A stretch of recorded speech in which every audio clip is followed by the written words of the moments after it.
damn, I forgot to shave. Trim. I was going to do that.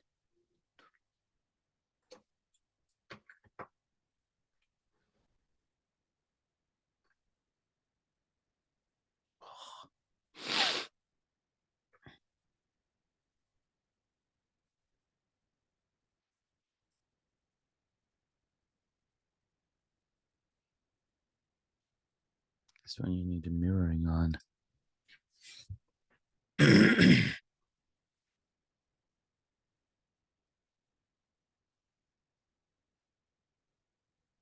morning, Neal. How you doing? I'm doing very well. How about yourself? Doing good. I'm doing good. How was your weekend? It was great. It was very busy getting ready for the Christmas season and Yeah, holidays and all that kind of good stuff. Yours? that's pretty good too.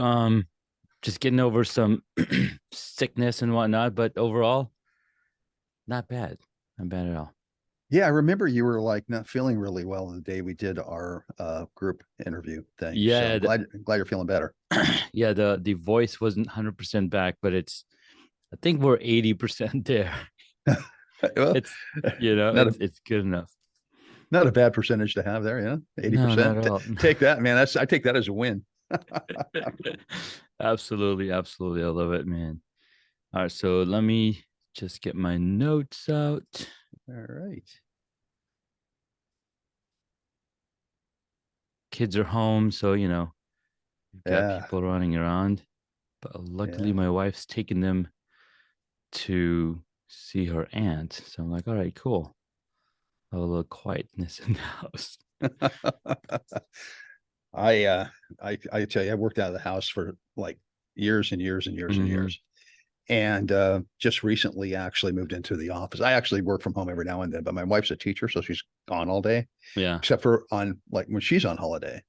So I don't know, who's worse, her or the kids, because it's like whenever she's home, it's like all these honeydews kind of pop up. And Uh now huh. I have an office I can escape, and it's wonderful. And life is good.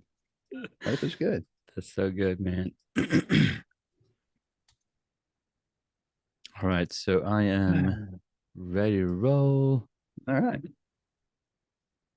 Dude, you've been in business for a very long time, which is absolutely amazing. When I was listening to the replay from our discovery call, and you've got some amazing stuff going on for you, man. That's amazing. It's been interesting. I could tell you that it's been ups and downs, just like anything, right? Yeah, yeah, I totally get it. All right, let me pause and hit record again. Or let's make this happen.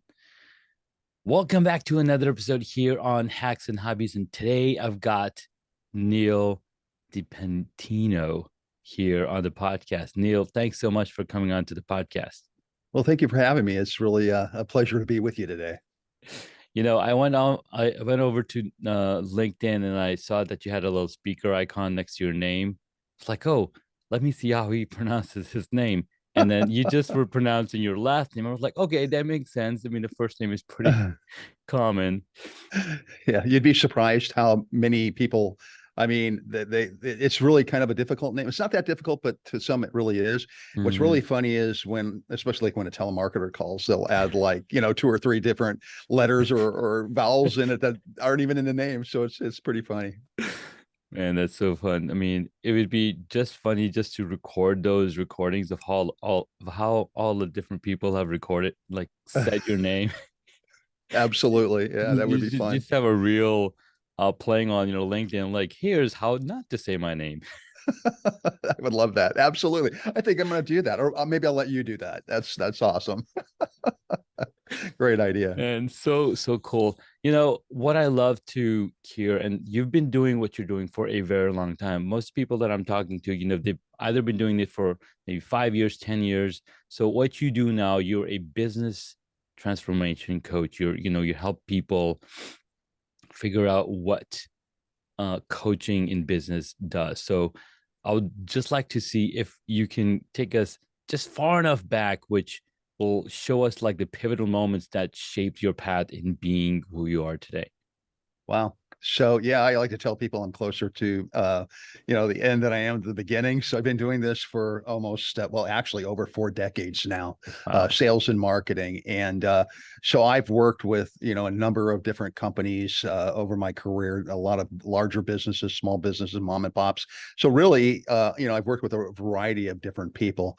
Currently, I work a couple different things. I do some marketing and advertising, buys, that type of thing for several clients on a regional basis. I thought after a while, I just wanted to kind of slow down a little bit and stay closer to home.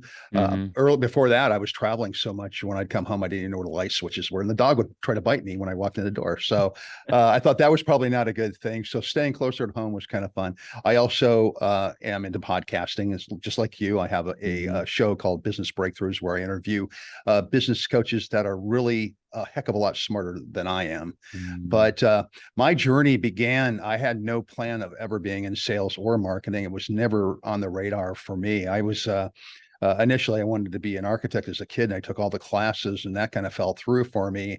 I started doing DJing at nightclubs and thought, well, this could Hmm. potentially be a great opportunity. So I went back to school for communications. I graduated, and I was ready to look for a job, and found Hmm. out that was a little bit harder than they had kind of led me on when I first took the Sure. classes, right? But I found out about a job that was available in Gallup, New Mexico. And I was living in Denver at the time. So it was about a Hmm. 5, 6 hour drive. And so I decided I couldn't get the guy to answer the phone. Back then we didn't have, text or LinkedIn or all that. So it was all Sure. done by phone. Wouldn't answer the phone for me. So I said, I'm going to get this guy. So I jumped in my car. At the time I had a 78 Fiat Hmm. Spider. And I drove that Fiat Spider all the way to Gallup, New Mexico from Denver in a snowstorm. And I Oh my showed up at his God. office the next day, and I wasn't going to leave without the job. And Hmm. he the last thing he said to me, he says, "Look, we're in small market radio here. I know you want to do a show. That's kind of why you got in this business, but we do everything here." Hmm. And he said, "So if you want to, have a show," he said, "you're going to have to do something else. Do you know how to sell?" And I'm like, "Yeah, I can sell." I never sold anything in my life. I so I ended up landing the job. I drove back in the snowstorm all the way back to Denver, started packing all my stuff up, stopped at a bookstore and bought my first book on how to sell. Hmm. And I read that along the stops moving back to Gallup, New Mexico.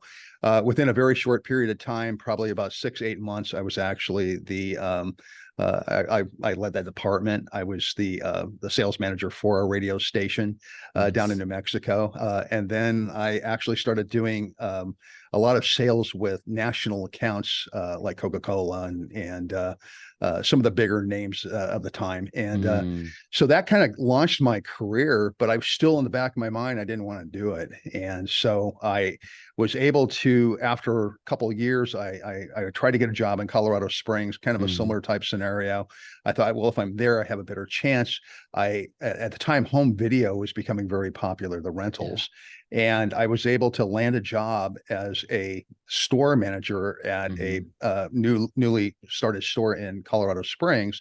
So they sent me out there, and it wasn't very long thereafter where I decided that, maybe I don't really want to be in radio anymore. This video thing's Hmm. kind of cool. So Yeah. I landed a job with a distributor. And that just kind of led to from one thing to the next thing. I sold home video for golly, almost 14, 15 years. I left that Wow. business to go into the software business, and eventually went to educational software, and then started my own business 14 years ago. So Man, that's me.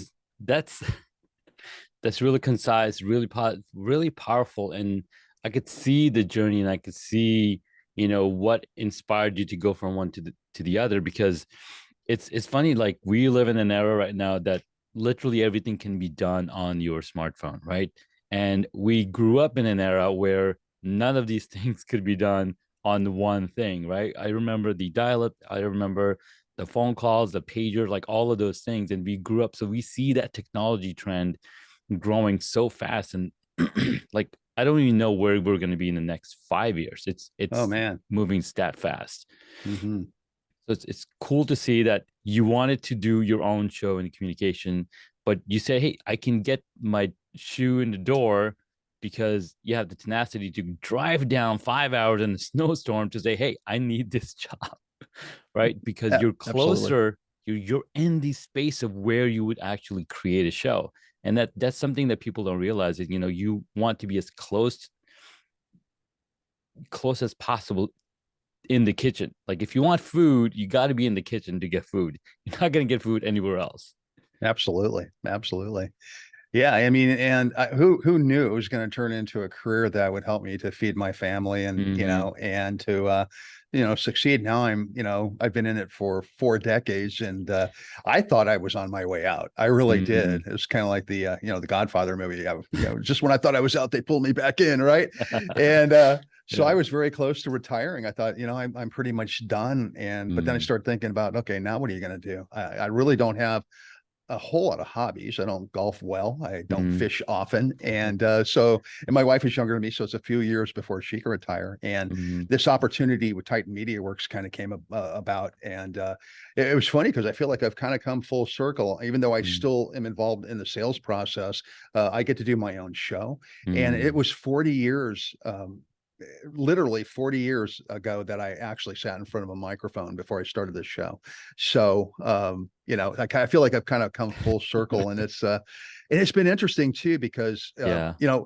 in all these years that I've been doing what I've been doing, you think like what I know. Well, nobody knows more than me, right? I think a lot of people think that way. I think a lot of people maybe who don't have the years in their career that I have think that way. Yeah. Yeah. But what I do is I interview business coaches and people who, and most of them, a lot of them are people who have had a career in corporate America, had their own businesses, that sold the business for whatever reason. They got out, maybe they were getting ready to retire, but then they Mm. decided, this really isn't for me. So they started a coaching career. Interesting. And so I actually get to interview them, and I get to learn. I get to learn what I don't know.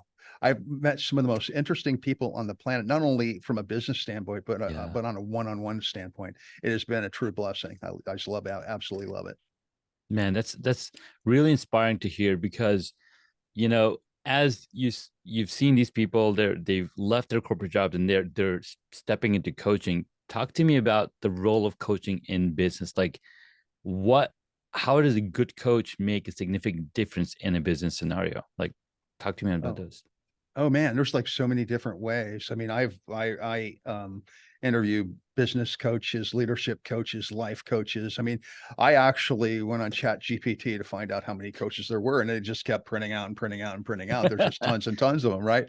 But most of the people I deal with are dealing either with someone in corporate America, somebody like a leadership coach, somebody who maybe has gone from one position and has been promoted into another position, Mm, and there's a transition that takes place there, when they do that. It might be a situation where somebody sold their business, or maybe they just got out of the military and they're looking to start a business of their own, and they just need mm, somebody who can give them some kind of direction. The thing is we don't know what we don't know.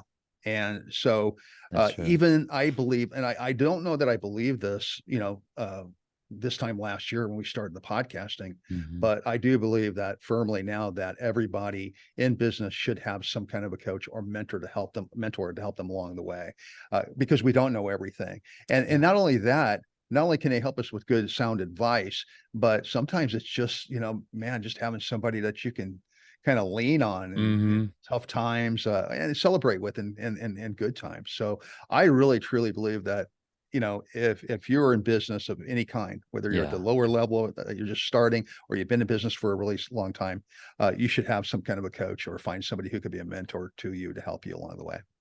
That's really powerful. It's almost like you're following the the lights of a car on the freeway and you don't know where you're going unless like if it's foggy out and you're like, okay, I don't want to hit anybody. And as soon as you see those red lights in front of you, I'm like, oh my God, okay, I know how far this car is and I can keep that distance, keep that pace. And I think that's what a coach brings. They're almost like a lighthouse to guide you the way along the way. And like, hey, come this way. This is the safe path of safety. Absolutely, 100%. We all have different experiences. I mean, I've read a little bit about you, and you're a very interesting guy as well. And Thank you. and this and your hobbies have kind of led you into what you're doing right now. And we were just Yeah. talking a little bit about, your studio and how nice it looks. It looks a heck of a lot better than mine. So obviously, and we help coach people along. a little bit differently. I mean, we don't go to the extent that you do, but we, help them with their sound Hmm. and their audio and that type of thing when they get on a podcast with us. But I mean, just things like that, being able to take your business and coach somebody who wants to be on a podcast to make it look professional, to make it look Yeah. right, to help them stand out. I mean, that's super important, I think, if somebody wants to get in that kind of a business. If Yeah. you're in retail, I work with a lot of restaurants actually too. Hmm. And, in this day and age, I mean, especially since the pandemic, the restaurant business, it's always been hard, Yeah. but it's super hard now. It's Hmm. hard to keep employees. It's hard to keep employees motivated. So a good coach, a good leadership coach can come in and help lead the way so that you can actually maybe get more out of your employees, and not necessarily more work, but just Yeah. more, you find out more about them, their personalities and type of, and you never know what their background is. Maybe Yeah. they have something that you never knew, you never asked Yeah. about, that they could bring to the business that's going to help you or into your life as well. So I think that's really powerful because when you have the person involved in the process of your business, they feel more uh res- responsible, or they feel more like in the leadership position, right? They're like, oh my god, you're counting, like you're trusting me to make these decisions. They're more invested in the company as well. Then, no, absolutely. I think we all want to feel needed, feel useful, right? yeah, I mean, I don't yeah, care what your position is. You could be a yeah, CEO of a company, you could be the janitor. It doesn't make any difference. You yeah, want to have something, you want to have you have something to offer. You want to be able to offer that up, and you want that respect. And I think we need to give, our employees and people who, work under us, and people who work over us too. We need to give that kind of respect, but we need to listen. And I think, yes, it kind of starts with, and this is one thing that seems to be a common thread and with everybody that I've talked to, it all begins and ends with communication. I mean, you got to have that conversation, you got to have that yeah. connection, you know. So No, that's really powerful. You've been talking about how the restaurant business has gotten harder during, because of the pandemic, or even after the pandemic, because employees have other options. Like, hey, I can do this other thing that doesn't require as much time. There's a mhm. lot of more opportunities that people can pick up. Now we're in this gig economy and creator economy. I mean, I saw this factory in Malaysia where they have about 100 rooms, and in each room there's a person with a cell phone mounted on a tripod, and they're selling something. Right? Wow. It's kind of insane because it's the era of social selling. You can see on TikTok, on Amazon, on like literally every platform, people are selling something. And I think TikTok just crossed the highest concentrated place where people go and buy stuff over Amazon, which is Mhm. mind blowing. Because in the past, people were, using YouTube to share their associate links on, selling stuff on Amazon or talking about it. And Amazon, like, wait, we're gonna do live streaming, and now TikTok's jumped into that, and now they're like, hey, we've trained everybody to be creating videos and dancing and getting comfortable in front of the camera. Now let's use an entire force to sell stuff on our shop.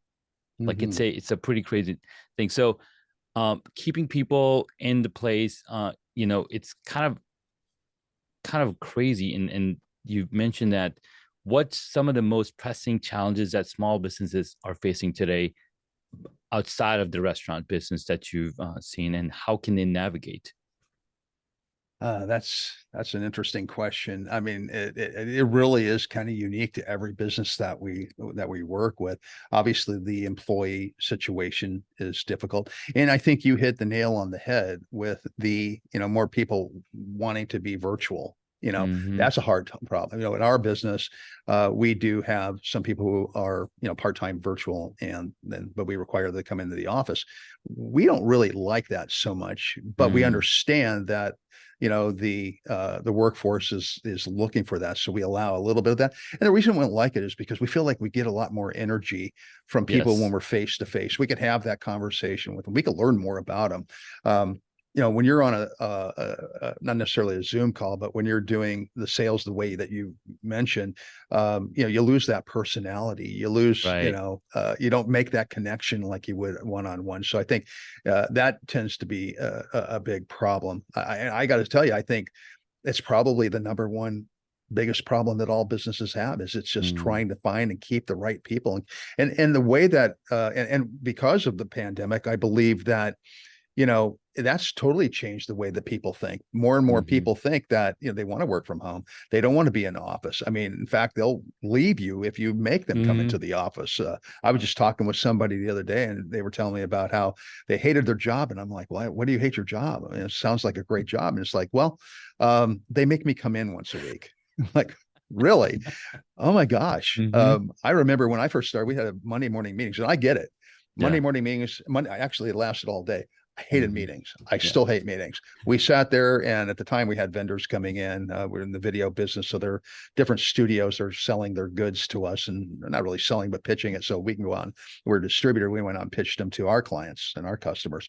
But we had to sit and listen to all this stuff, and sometimes they would come in with like these great movies that were like a slam dunk, easy to sell, and then they came in and they really had to twist your arm to get you to do anything at all. And so Yeah. after you sit in there for like all day long, you kind of start checking out. Mhm. Like if you're on a long Zoom call today, like I mean, I Yeah. could see I've watched on Zoom where people are actually, if you look at the people, sometimes they're like, some are very attentive, some of them are checking out, some are looking at their phones. So you Yeah. just and so I think that part has become a huge problem, I think, for all Mm. businesses.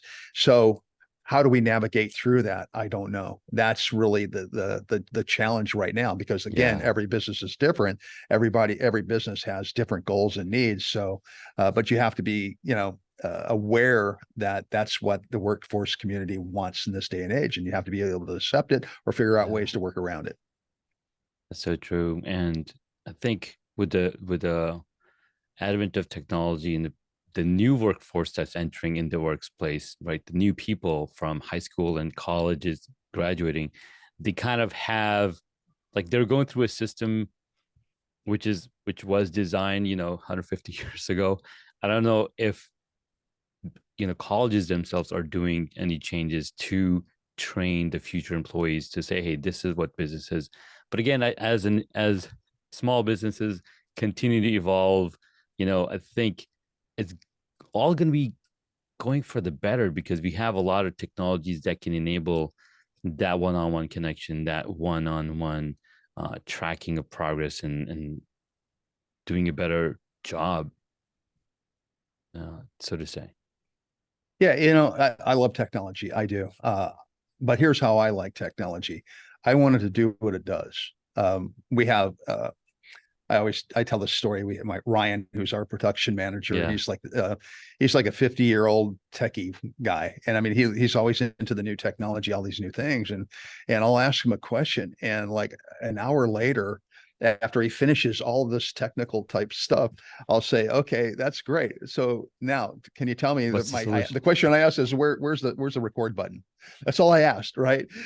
So but I mean, it's like, I don't, it's so technical for people like my age and maybe even Gen X people. Mm-hmm. A lot of us didn't grow up with this stuff. Right. So it's a big learning curve for us, whereas, the millennials, Gen Zs, they grew up with it. I mean, it's like Mm, second nature for them, second edge. but Yeah.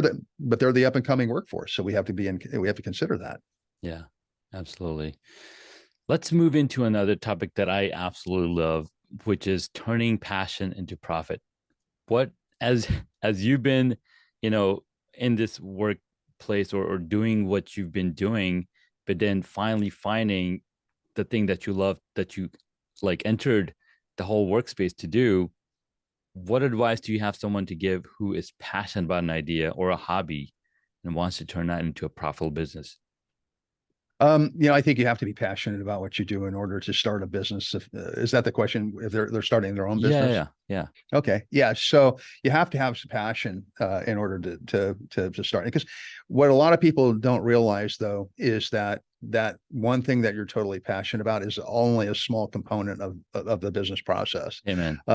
Yeah, there's like I'll go back to the restaurant guys. I mean, Mm-hmm. mom had this great recipe for spaghetti. So it's like, and I make it to my family, I make it for my friends. I love making it every Sunday morning. I think I'll start a restaurant. Everybody's going to love it. Right.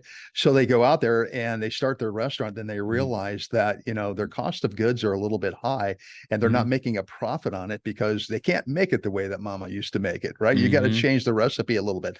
Oh, Mm-hmm. and then wait, hold on. We got to pay the lease. We've got to pay our taxes. We've got to Yeah. do some marketing, some advertising. We got to deal with people. We got to deal with disgruntled customers. We Mm-hmm. have to set up a dining. We have all these other things that are all Yes. involved. And a lot of times, people who are starting businesses, I just use the restaurant as an example, it could be any Yeah. business. Yeah. They think about the thing that they're passionate about, but forget that there's a whole lot of other things that they need to know. Yeah. You talked about, why a person needs a coach. Well, I Mm-hmm. mean, sometimes the answer is just as close as your local chamber of commerce. A lot of them Yeah. have, people that can help you to navigate you through the things that you're going to need to have a successful business. So that's just the starting point. Mm-hmm. Now, when you start that business, you have to take into consideration factors like environment, Yeah. what's going on in the world. I mean, the pandemic changed business for like Yeah. ever, right? None of us were prepared for it. None of Mm-mm. us. And so now all of a sudden you got to pivot. You got to figure out, okay, how can I keep this going? Or maybe this isn't something that I need to keep going.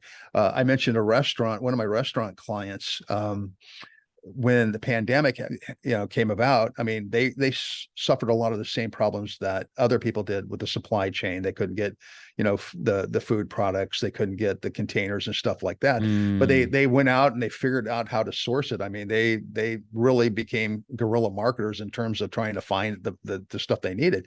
They had Yeah. to shut down their dining room and everything was done curbside, or delivery or whatever the case would be. And what they Mm-hmm. found is over time they were more profitable doing that than they Yeah. were having a dining room. So when they Mm-hmm. opened up the opportunity for the dining rooms to be open again, the government did, it was like, okay, do we really want to do that? Because now if we open them, we could potentially be losing money where we're making Right. money now. Yeah. So all of these things are just factors that you've got to consider.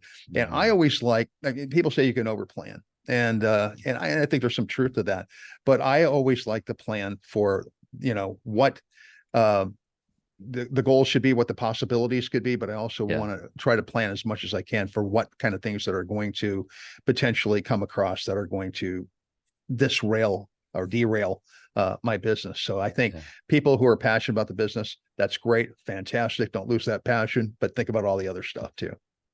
And that's really powerful story because it's the it's an ever-changing world.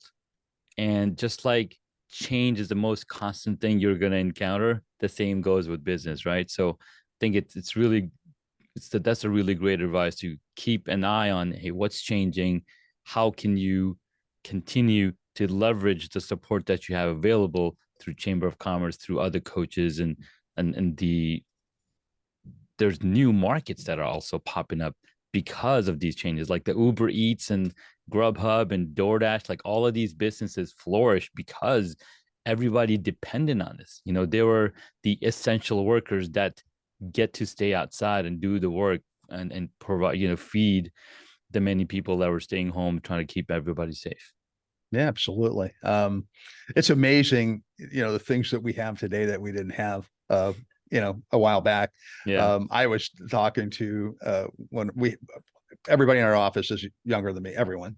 Mm-hmm. And we had like a little gathering yesterday, and it was funny because everybody sitting at the table except for myself was born in 2000 or later, right? And we just started talking about things, and they were saying like, I don't know what we did before we could email something to somebody. And I'm like, let me tell you something, Let me okay? tell you. I'm like pre-fax machine, I'm like, we had to figure those kind of things out back then. Yeah. And but we did. But the new technologies, the things that we have today, I mean, they should Mm-hmm. be making our lives easier. And hopefully we use them in such a way that it does. Amen, man. Amen. And it's really funny thinking on hindsight that one of the original deliver food to your home service, the pizza guys, right? They've been delivering pizza Yeah. since God knows when. Yeah, absolutely. They kind of paved the way for everyone. I mean, Mm-hmm. one of my first clients was a chain of pizzas, restaurants, and we their business was about 80% delivery. So our Mm, challenge was, and they had a small dining area and everything. So our yeah. challenge was we wanted to make sure that we kept up that delivery and improved on that delivery process. So, we identified things like, they didn't have enough phone lines. People were Mhm. sitting on hold for way too Oh, long, yeah. that was pre, Yeah, of online course. ordering and all that Yeah. kind of stuff. So we figured that was one of the things we did. And we also figured out that we have all this space in this dining room and it's not being utilized. So what kind of like promotions, what kind of things can we offer to people so that we can bring them into our dining room, get them to Mhm. eat here and stay here more often? Because we thought, if they're eating here, if you place an order online, you get what you get, right? Mhm. But if you're sitting in a dining room, there's a chance you might go up and you might order another soda, you might Sure. order, maybe a dessert or whatever the Yeah. case might be. So we knew we could increase our ticket a little bit if we can get people to come in. So, but you're right. I mean, the pizza guys, I mean, they kind of paved the way for everybody else. Absolutely. Man, it's been really fun talking with you and learning about the different experiences you've had at the different companies and businesses that you worked with and help them along the way to be a more successful business. Now, currently I'm teaching entrepreneurship to high school students, which is a lot of fun. And yesterday's class was all around, understanding basic financial concepts. There's just four things, right? Revenue, cost, profit, and loss. Like literally, those are the four things or three things if you do the math right, that you All should right. be focused on. Absolutely, 100%. I'm fortunate because I have a really smart partner that understands all that stuff. Mm, And that's the other thing too about getting into business. You got to consider if you understand that concept, the concept you just laid out, and you understand how to work that whole thing. That's mm-hmm. one thing. And you're obviously going to need some help from a CPA Yeah, and account or something like that. yeah, But the other thing is like, getting engaged with people who are really good at what they do. My background is sales and marketing. I'm not trying to brag or anything, but I think I'm pretty yeah. good at it. My partner in my business is like a financial business. I think he's a genius. Mm. Don't cut that part out because he'll never be able to get his head through the door again if he hears that. But I mean, even though we discuss everything, every aspect of our business, I kind of leave that part to him because he knows Mm. what he's doing. I trust that he's doing the job for us, but it's super, super important. It's probably more important than anything else that we do in our business. Yeah, I mean, literally, if you're not making money, if you're not making sales, then you don't really have a business. Right. That's right. That's right. And I see people left and right that are like bringing in all kinds of cash and are just loving life because look at all the money I'm making. And the question Hmm. to them is, well, that's wonderful. How much are you keeping? Yeah. How You much are know? you keeping? Yeah, Yeah. You know? absolutely, man. Let's take a quick break. This has been really insightful, really inspiring, and full of wisdom, full of um, nuggets that we can share and we can utilize in our businesses. Let's take a quick break, and when we get back from the break, you'll have three hacks to share for business owners or entrepreneurs listening to the podcast, in which they can implement in their lives and in their businesses for sales and marketing aspect, because that's the game that you're bringing on. All We'll right. be right back. Sounds great. Awesome. Cool. Hey guys, welcome back. We've been talking with Neal DiPentino, and we've just, I mean, if you've been listening so far, it's been a really fun conversation and doesn't even feel like time has passed, because even though it's been, a few minutes, uh, the conversation here is very lively because as business owners ourselves, as entrepreneurs, as somebody who's, putting time together so that we can, support our families, support our kids, and support like all the things that we love to do, it's really important to have these breaks. So we like to introduce this little break in our episode. So thank you so much for sticking around. Neal's got three hacks that we can implement in our businesses. Neal, take it away. All right. Well, thanks for that. I appreciate that. So I think some of the things that I have that I want to talk about, some of the, the three hacks that I have, I think are probably kind of been regurgitated to some extent. I don't think there's a whole lot that's new under the sun. It's just maybe the Mm, different ways that we present it that maybe makes it sound like it's different. But I mm, think number one in business, especially, I think you have to be genuine. You have to be authentic. You can't try to pull the wool over somebody's eyes. People can read between the lines. People are smarter than you mm. think you are. And you can't consider yourself to always be the smartest person in the room because sometimes you're not. Most of the time, I'm not. So I totally get that. So I like to try to, I like to tell people, be genuine, just, be yourself.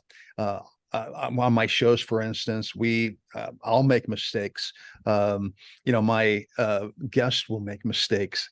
We let it roll because Mhm. it's part of life. We make mistakes in life. That's how we learn. We can laugh about it a little bit sometimes. Sometimes we can, make some adjustments. But the number one thing I can honestly tell people is to be genuine, be authentic. Number two is create a connection. You and I were Mm. talking in the green room a little bit ago about how our little conversation, our little sidebar there was helping us to make an even better connection than we already have. You can't accomplish anything with anyone unless that connection is there. So Yeah. I've had people come into my office trying to sell me stuff and they jump right into a pitch. And it's like, okay, well, maybe you want to tell me your name first, what company you're with, what are you doing?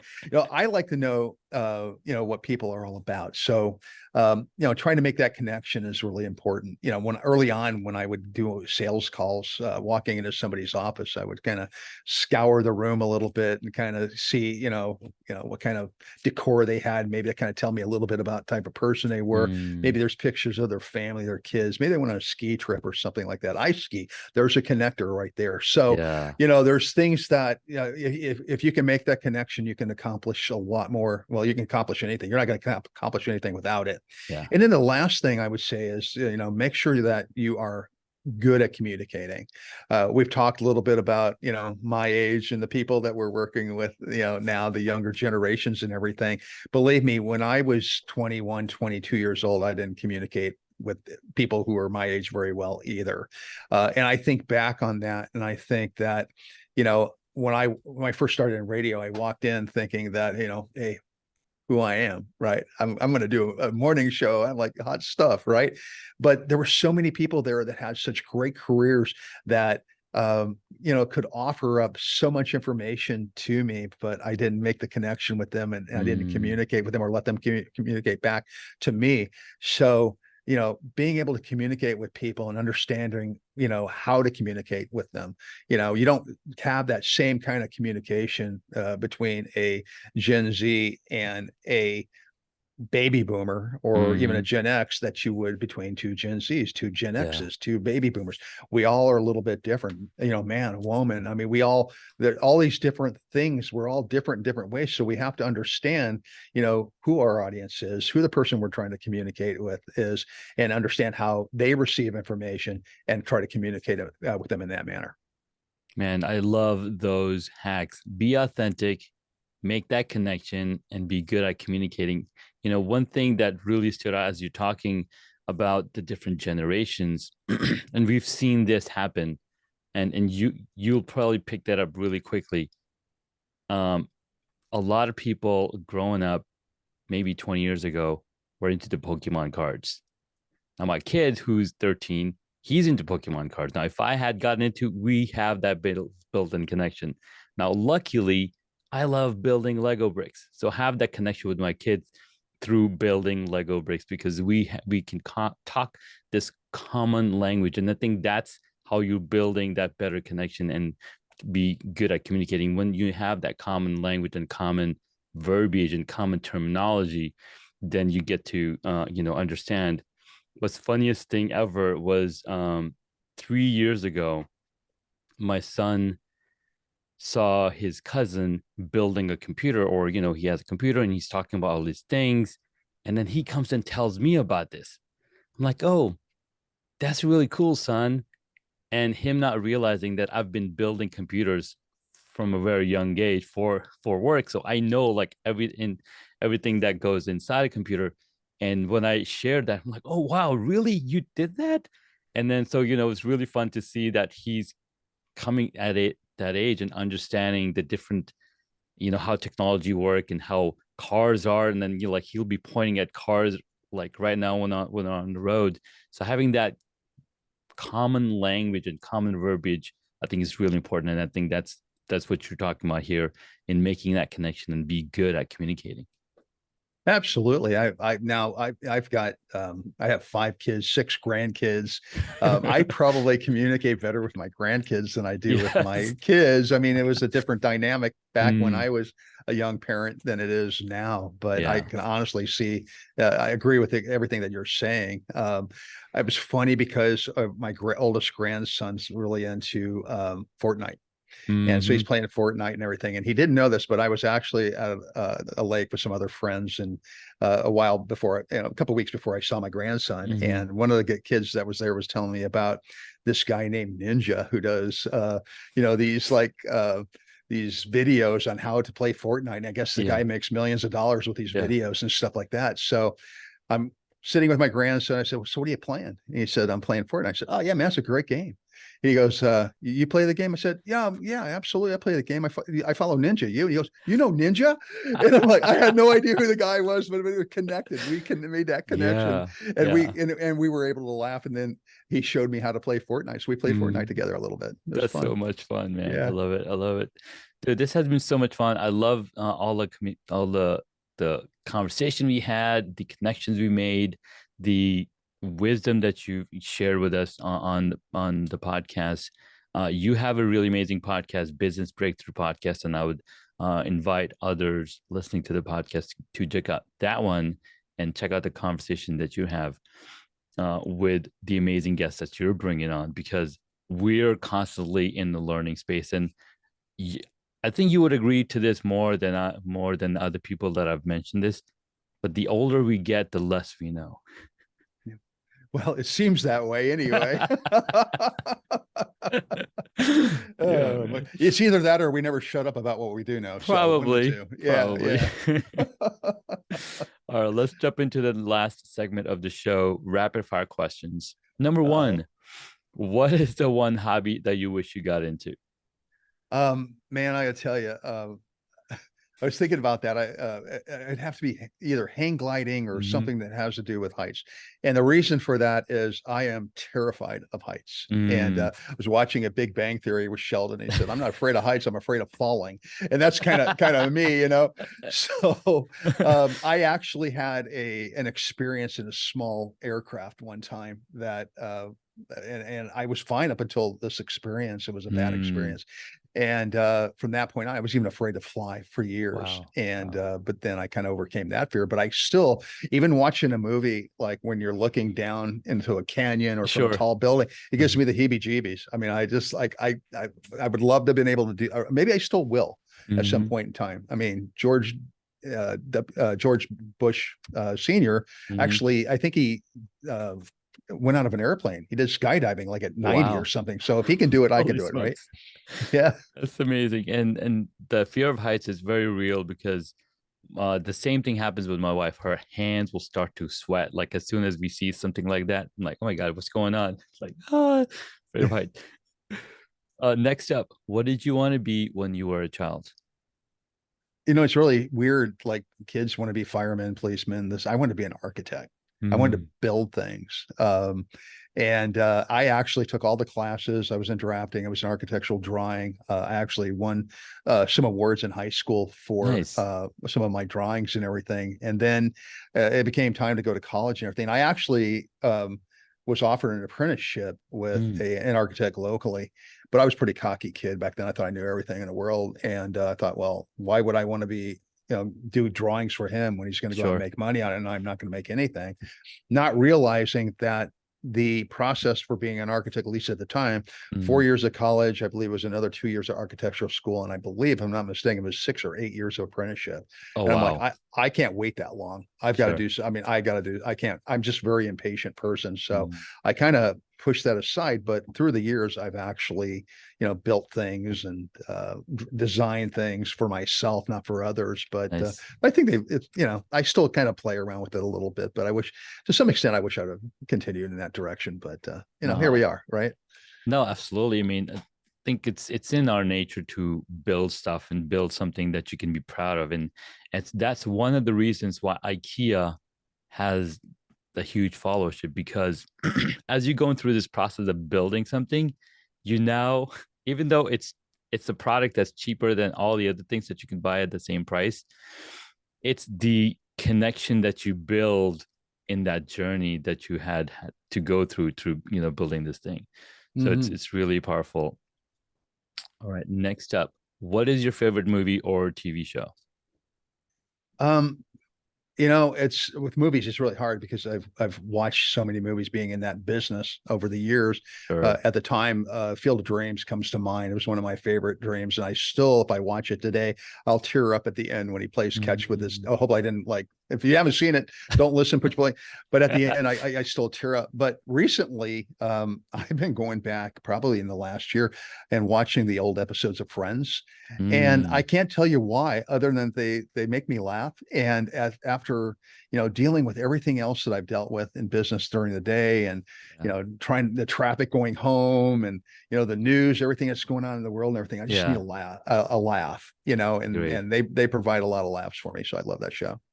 No, that definitely is a fun show. I was more of a fan of the Seinfeld space, show about nothing Yep. because everything. And I remember not watching the whole thing in the beginning, but then I binge watch it again, and I come to that last episode. I'm like, yep, they deserve every single thing that they did to be sitting in that jail. They were very mean people. I did not Yeah. realize that. It's really crazy. Crazy stuff. That was a good show though. Yeah, it was. All right, next up, what movie would you choose if you got to play a character in it? Hey, that wasn't in the list of That questions you that's a sent me. surprise. That's a That's a surprise one. surprise one. Oh, say, ask the question again. I'm sorry. What movie would you choose if you got to play a character in it? Wow, that is a interesting question. Well, I would have to say, I would want to be Thor, Hmm. and I want to be the Chris Hemsworth Thor. Okay, and Yes. I would want to be Chris Hemsworth, because then I would be. I mean, look at that long flowing hair. I mean, I don't have much left up here and everything. So for that very reason, I want to play Thor, and Yeah. I love the character. No, I think he's it I was think I fun. could pull it off. Maybe 30, 40 years ago. Today, maybe not so much, but hey, maybe with a little work, right? Hey man, it's movie magic. Yeah, that's right. A lot of movie magic. A lot of All right, man, I love it. I love that. That's a really good movie, and the movie arc for Thor is absolutely an amazing one too. He's gone through so much, and being 1,500 years old to be looking that Yeah, good. looking Amen. What's good. up? Yeah, absolutely. I'm not. I want what he's taking. Yes. All right. Next up, who is your favorite superhero?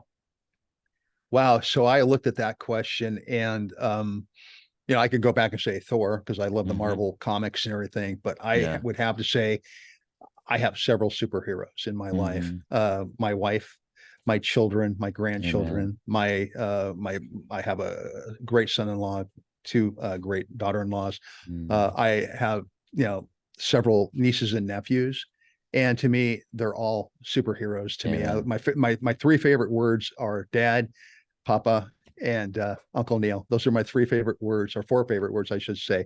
But I'd Mm. have to say, if I had to pick one of them, it'd have to be my wife.